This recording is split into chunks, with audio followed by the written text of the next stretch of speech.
합니다. 한 사람은 사울, 또 한 사람은 다윗입니다. 어떤 면이 대조가 되는가 봤더니 사울에게서는 여호와의 영이 떠나고 악령이 그를 지배하고 괴롭힙니다.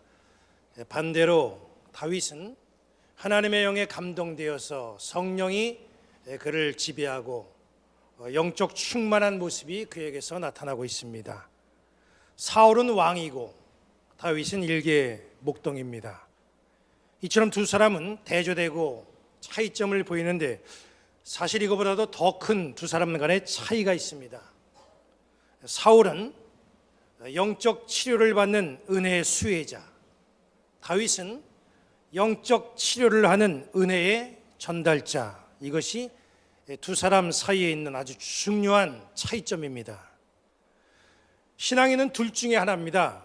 주로 은혜를 받으며 살아가는 은혜의 수혜자든지 아니면 남에게 은혜를 공급하며 살아가는 은혜의 전달자든지 이 둘 중에 하나입니다. 그러나 이 두 경우 모두가 다 은혜 속에 살아가는 것은 틀림이 없습니다. 내 영이 잘못됐는데 누군가에 의해서 내 영이 치유되고 내 영이 새로워진다라고 한다면 이건 정말 굉장히 큰 은혜지요. 또 누군가가 잘못된 영에 시달리는데 내가 은혜의 전달자가 되어서 잘못된 영을 고쳐주는 은혜의 도구로 활용된다. 이건 정말 큰 은혜가 아닐 수가 없습니다. 그렇기 때문에 영을 치료받는 사람도 영을 치료해주는 사람도 모두가 다 은혜입니다. 여기 앉아있는 나는 어떤 입장에서 지금까지 신앙생활을 해오고 있는가, 늘 은혜를 사모하면서 은혜를 받아 살아가는 은혜의 수혜자의 모습이 내 모습인가, 아니면 주님이 언제나 나를 사용하셔서 사람들에게 주님의 은혜를 전달하는 그런 은혜의 전달자로 내가 세상을 살아가고 있는가, 한번 우리의 모습을 좀 살펴볼 필요가 있습니다. 사울을 보면 사울은 영을 치료받아야 하는 은혜가 필요했던 그런 사람입니다. 많은 신앙인들이 사실 사울과 같은 처지에서 은혜를 사모하며 신앙의 길을 걷고 있습니다. 교회 나오는 거, 또 하나님 앞에 예배하는 거, 또 열심히 우리가 기도하는 거, 이건 나의 삶에서 발생하는 많은 문제들, 상처받은 그런 마음들, 이걸 치유받기 위해서 우리가 그런 행위들을 하는 거죠. 문제 해결이라고 하는 은혜를 얻기 위해서 노력하는 거, 이건 뭐 그게 나쁜 것도 아니고 잘못된 것도 아닙니다. 다만 우리가 늘 은혜를 받기 위해서만 애를 쓰는 사람이 아니라 좀 이제는 남을 치유해 줄 수 있는 그런 하나님의 은혜의 전달자로서의 삶을 살아갈 수 있는 그런 입장이 된다고 한다면 이게 얼마나 우리에게 큰 은혜가 되겠습니까? 제가 여러분들을 위해서 기도하는 것 가운데 하나는 뭐냐면, 여러분들이 올 한 해를 살아가면서 2018년도에는 주님의 은혜를 받기만 하는 그런 인생이 아니라 주님의 은혜를 사람들에게 전달해 줄 수 있는, 그래서 남에게 기쁨과 행복을 줄 수 있는 그런 은혜의 전달자가 되는 겁니다. 여러분들로 인하여서 여러분 주변이 치유가 되고, 또 여러분들로 인하여서 여러분 주변과 교회 공동체가 행복이 깃들고 은혜가 넘쳐나는 그런 역사, 이 한 해 동안에 많이 나타나게 되기를 주님의 이름으로 간절히 축원합니다. 그래서 오늘은 은혜의 수혜자로서 그렇게 치유를 받은 그런 사울의 모습, 이런 모습이 아니라 다윗처럼 은혜를 전달하면서 치유의 역할을 감당하는 그런 모습, 이걸 우리가 한번 말씀을 통해서 살펴봅니다. 그리고 남을 좀 치유해 줄 수 있는 그런 능력과 힘, 이것이 내 몸에 배어들어서 2018년도 살아가면서 서로에게 치유해 주고 은혜를 공급해 주는 그런 사명자들 되시기를 주님의 이름으로 다시 한번 축원합니다. 내용을 보면은 하나님의 영이 이제 사울을 떠나지요. 그리고 악한 영이 사울 속에 들어와서 사울을 마구 괴롭힙니다. 그걸 바라보는 신하들이 저렇게 왕이 악령으로 인하여서 괴롭힘을 당하고 있으니 이걸 좀 해결해야 되는데 어떻게 하면 좋겠는가? 이걸 고치는 방법은 좀 음악 치료를 통해서 고쳐보면 좋겠다 해서 음악 치료사를 이제 고용을 하려고 합니다. 그렇게 해서 소개된 사람이 다윗이죠. 여기 다윗이 이력에 대한 문제가 소개가 되는 것을 보게 되는데, 이 신하들을 통해서 소개된 이 다윗의 이력, 여기 18절에 나옵니다. 여기 18절 말씀 보니까 수금을 탈 줄 알고 용기와 무용과 구변이 있는 준수한 자라, 여호와께서 그와 함께 계시더이다. 다윗이 그렇게 소개가 됐습니다. 신하들이 알기로 다윗은 이런 사람이라는 거예요. 여기 다윗의 이력을 보니까 그 첫 번째로 다윗은 수금을 잘 탈 줄 안다 그랬어요. 다윗은 뭐 스승을 통해서 정통적으로 악기를 배운 그런 사람은 아닙니다. 들에서 양을 돌보면서 틈틈이 수금을 익혀나갔죠. 다윗은 수금으로 하나님을 찬양하면서 자기의 여가를 보냈습니다. 양을 치면서 세월을 보낸다. 이거 참 따분하고 지루한 삶입니다. 매일매일 똑같은 일을 반복하면서 변함없는 삶을 살아간다. 이거 정말 지루한 삶이고, 어찌보면 이렇게 살다 보면은 생각 없이 살아갈 수밖에 없어요. 그런데 다윗을 보니까 이 다윗은 그런 세월을 허송세월로 보내지 않았던 것을 알 수가 있습니다. 틈날 때마다 수금을 익혀가면서 하나님을 찬양하는 그런 시간으로 이 시간들을 사용했어요. 그래서 그때는 몰랐지만 하나님은 그렇게 수금을 통해서 찬양할 줄 알았던 다윗을 아주 적절한 때에 가장 요긴하게 사용하시게 되지요. 제가 태어나고 자라난 강원도 철원, 지금 요즘에는 거의 뭐 영하 24도 막 5도 엄청 추운 동네입니다. 그런데 이 강원도 철원은요, 여러분도 아다시피 남과 북이 이게 접촉되어 있는 이 접경 지역입니다. 그리고 6.25 때 아주 치열하게 전투했던 전쟁터였어요. 철원 평야를 놓고 치열하게 전투를 벌였던 이 백마고지 전투, 6.25 전쟁사에도 굉장히 유명합니다. 그래서 그런지 제가 자랄 때 철원 지역 곳곳에는요, 불발탄, 터지지 않은 폭발물들이 많이 있었어요. 그리고 가끔 폭발물을 잘못 건드려서 사고가 나는 경우들이 있었습니다. 우리 마을에 한 분이 불발탄을 발견했습니다. 이 포탄을 발견하고 이걸 고철로 팔려고 뇌관을 제거하다가 포탄이 터졌습니다. 그래서 두 손목이 절단됐어요. 제가 살던 집은 교회와 불과 50m 정도밖에 떨어져 있지 않습니다. 그런데 어느 날부터 교회에서 저녁마다 풍금 소리가 들리는 거예요. 예배하는 날도 아닌데 누군가가 저녁마다 교회에 와가지고 그 찬송가를 연주를 하는 거예요. 그런데 가만히 들어보니까 정확한 연주가 아니에요. 누가 와서 연주하나 교회에 가서 창문으로 그 안을 들여다봤더니 폭발물에 의해서 두 손이 절단된 그분이 손 없는 두 팔꿈치로 풍금을 치는 거예요. 그러니까 누가 가르쳐 준 것도 아닙니다. 기도도 혼자 하다가 또 다시 일어나서 그렇게 풍금을 칩니다. 목사님이 그 사실을 아시고 감동이 되셔서 가끔 헌금 시간에 풍금 연주를 그렇게 부탁하시곤 했습니다. 정교하게 연주는 못해도 두 팔꿈치로 풍금을 치니까 그 연주를 듣고 있는 모든 교인들이 다 감동을 받더라고요. 나사렛 교단의 미국 선교사가 우연히 교회를 방문했다가 그분의 연주를 들었습니다. 그리고 그분을 데리고 가서 나사렛 신학교에 입학시키고 후에 목사로 그렇게 길러냈습니다. 어려운 환경에서 낙심하지 않고 자기가 할 수 있는 최선을 다해서 하나님 앞에 영광을 돌리며 그렇게 인생을 살아가니까 하나님이 필요하신 때에 적절하게 사용하시는 것을 제가 두 눈으로 확인할 수가 있었어요. 다윗도 마찬가지입니다. 궁중악사를 모집한다 했을 때 얼마나 실력 있는 악사들이 많이 추천이 됐겠습니까? 그런데 정작 쓰임받은 사람은 다윗이었다는 거예요. 어려운 환경, 어려운 상황, 여기에 굴하지 마시고 낙심하지 마시기 바랍니다. 저도 내년이면 이제 목회한 지 30년이 됩니다. 제가 그동안 이 목회의 길을 걸어오면서 저의 목회 현장들은 굉장히 힘들고 어려웠던 환경들이었어요. 여러분들, 자기가 서 있는 그곳에서 자기가 할 수 있는 최선을 다하면 우리를 지켜보고 계시는 하나님은 그런 사람을 다윗처럼 하나님의 때에 가장 소중하고 가장 요긴하게 은혜의 전달자로 사용하실 줄로 믿습니다. 하나님이 나에게 주신 달란트 잘 파악하시고 활용하시고, 그래서 여러분들 은혜의 전달자로 쓰임받는 그런 복된 사람들 되시기를 주님의 이름으로 축원합니다.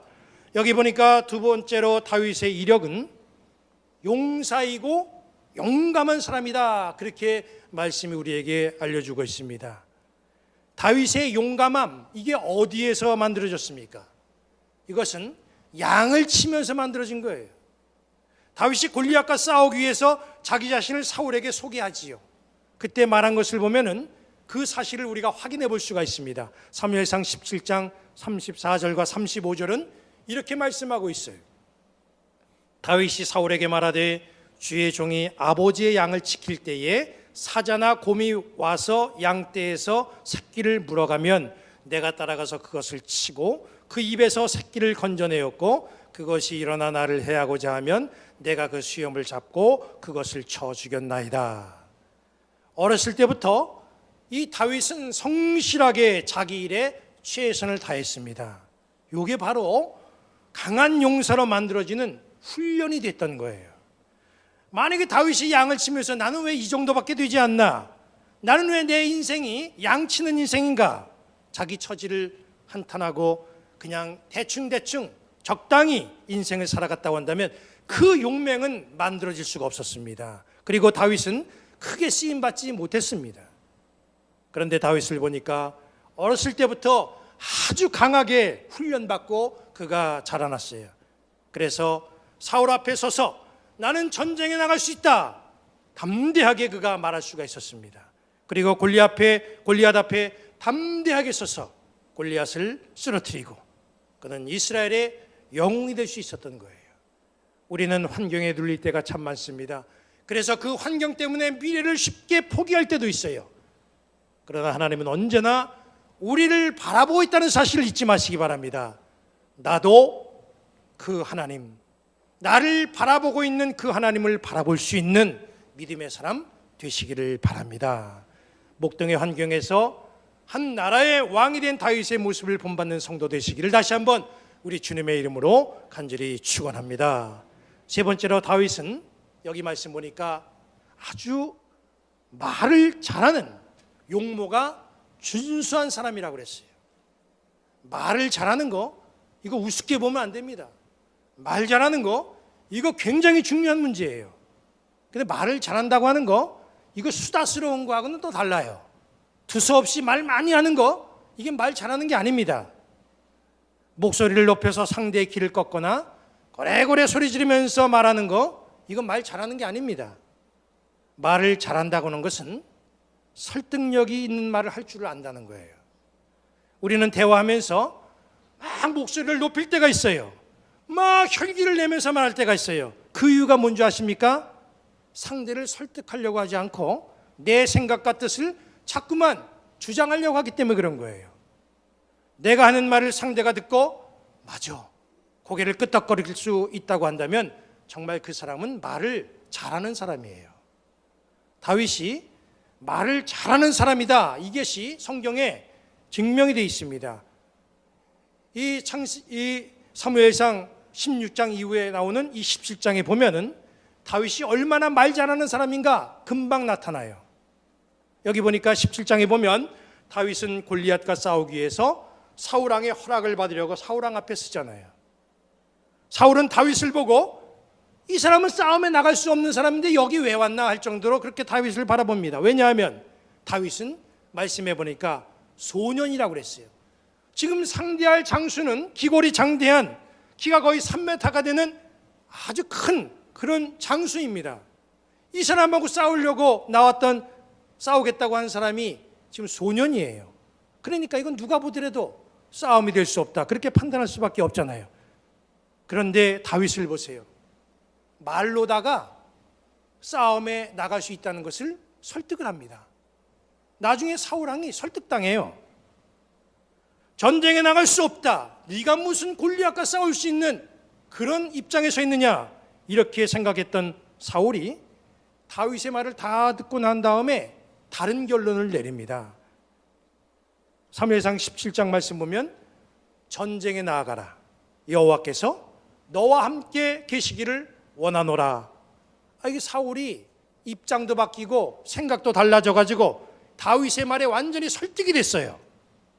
이러기 때문에 다윗은 구변이 뛰어난 말을 잘하는 사람이라는 겁니다. 신앙인들의 생활 속에서 말은 굉장히 중요한 부분을 차지합니다. 신앙인으로서 말 잘하는 사람 되시기 바랍니다. 주장하고 주입시키려고 하는 그런 태도의 말이 아니라 상대의 마음을 녹일 수 있는 설득력 있는 말의 주인공들 꼭 되시기를 바랍니다.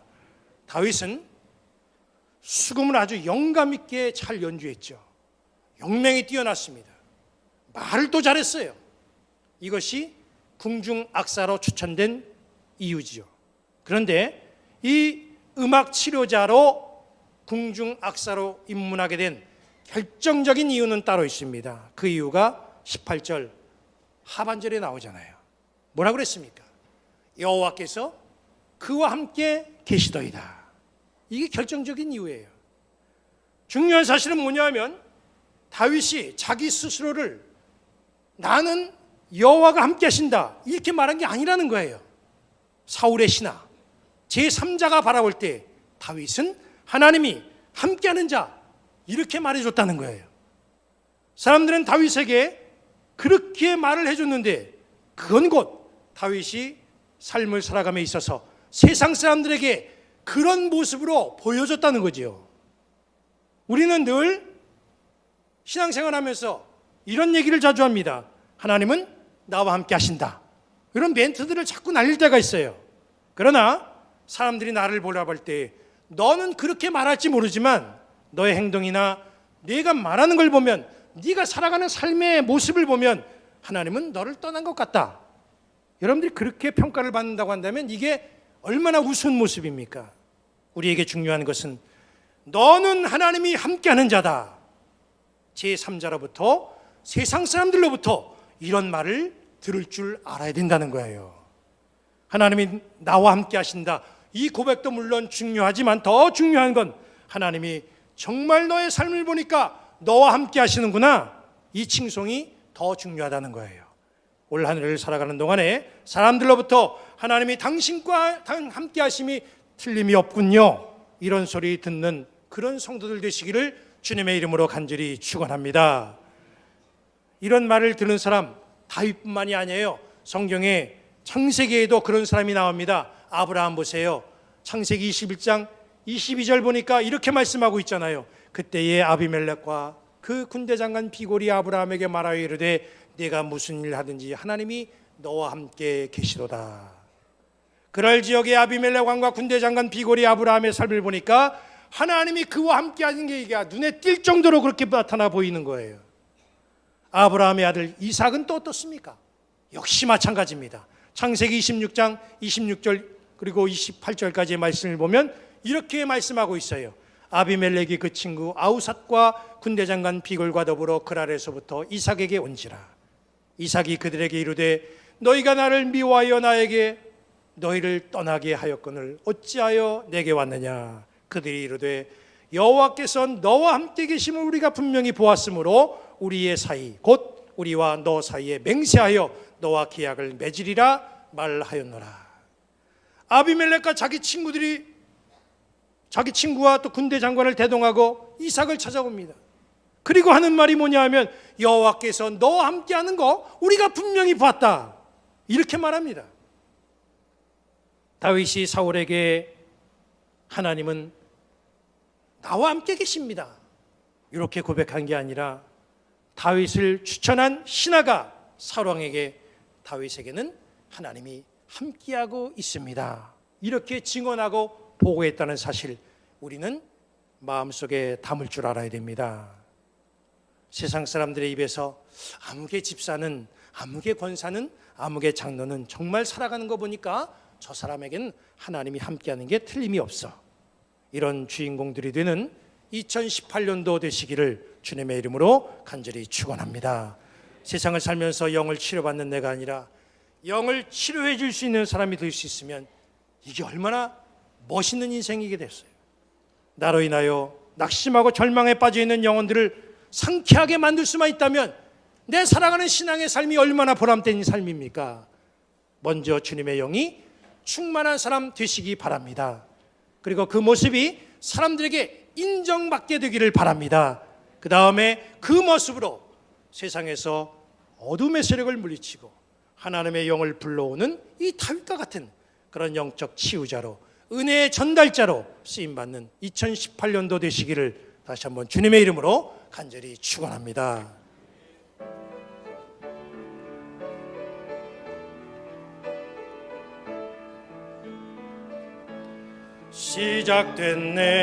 시작됐네 우리 주님의 능력이 나의 삶을 다스리고 새롭게 하네 자유하네 죄와 사망으로부터 나의 삶은 변하고 난 충만하네 은혜로다 주의 은혜 한량없는 주의 은혜 은혜로다 주의 은혜 변함없는 신실하신 주의 은혜